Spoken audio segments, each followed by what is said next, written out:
আল্লাহ আমার ই বসে ও যাইবার সুযোগ আল্লাহ। আসসালামু আলাইকুম, সবাই কেমন আছেন? তো আসসালামু আলাইকুম, আলহামদুলিল্লাহ। সবাই কেমন আছেন? তো আপনারা শুরুতে জানেন আমি যখন দাদাকে নিয়ে আমি একদম ফার্স্ট আজকের ভিডিওটা আপনারা পুরো ভিডিওটা দেখবেন, কারণ আজকের ভিডিওতে আমরা বিস্তারিত জানাবো যে আমি দাদাকে কিভাবে পাইলাম এবং দাদাকে কিভাবে ভিডিওতে আনলাম এবং কিভাবে দাদা যাইতে পারতেছেন অজয় এবং সাথে আমি। তো ভিডিওটা হচ্ছে দাদাকে আমি প্রথম ওই যে দিকে দেখাবো আওয়ারটা, ক্যামেরাম্যান ওই যে আওয়ারটা দেখতে পাচ্ছেন, এই আওয়ারটা যে দেখতে পাচ্ছেন এখানে দাদা প্রতিনিয়ত ঘাস কাটতো। আর আমি এই আওয়ারে টিকটক ভিডিও বানাইতাম, বিকেল বেলা আসতাম আর কি একাই সামনের ক্যামেরা দিয়ে ভিডিও বানাইতাম। তো ওটা দেখতেছি এই আওয়ারে দাদা খুব মানে সর্বোচ্চ কষ্ট করতেছে। যে আমার কাছে দিকে মনে হচ্ছে আল্লাহ এই লোকটা এই বয়সে এই বৃদ্ধ লোকটা এত কাজ করতেছে, আমি ওনার সাথে দেখি কথা বলতে পারিনি। ওই সময় আমার কথা বলার সাহস হয়েছে না, তো আমি দূর থেকে মানে লুগায়া ভিডিও করছি। মানে দাদা একটা এই ঘাসের বাঁট নিতেছে এইভাবে, ওই ঘাসের বাঁটটা নিয়ে যখন দাদা যাইতেছে আমি একটা লুগায়া ভিডিওটা করি।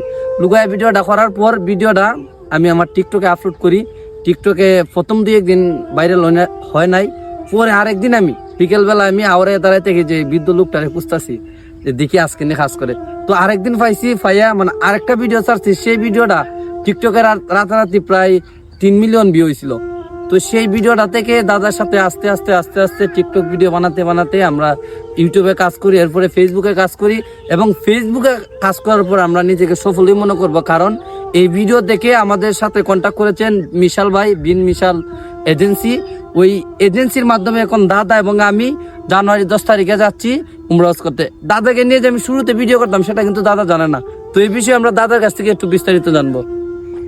দাদা, আমি যে তোমার ভিডিও শুরুতে করছিলাম, তোমার ওই সময় কিরকম লাগতো একটু? আমি এই সময় খেয়ালও করছি না তুমি যে ভিডিও করো। আমি তো কই তুমি এমনি বুঝি বইয়া কিতা করো, আমি আর কোনো রাউন্ড চাও করছি না। পরে যখন ভিডিও ভাইরাল হয়েছে ওই সময় তোমার কেমন লাগছে, বা এখন যে তুমি ওয়াচ করা দিতেছো এইটা নিয়ে কিছু বলো। তুমি কতটুকু খুশি? এখন তো আমার পুরা ফুল আল্লাহ খুশির সুযোগ দিছে। আল্লাহ যে আমার এই জায়গা তুমি আল্লাহ যে আমার ই বসে ও যাইবার সুযোগ আল্লাহ ব্যবস্থা করেছে। বিশাল ভাই আল্লাহর পক্ষ থেকে টাকা দিচ্ছে আমার লেগে। তো এটাই ছিল বিস্তারিত। আপনারা আমাদের ভিডিওটা যদি ভালো লাগে তো আমি এটা মনে করি একটা সফলতার গল্প, কারণ আসল সফলতা মানুষের কখনো শেষ হবে না মৃত্যুর আগ পর্যন্ত।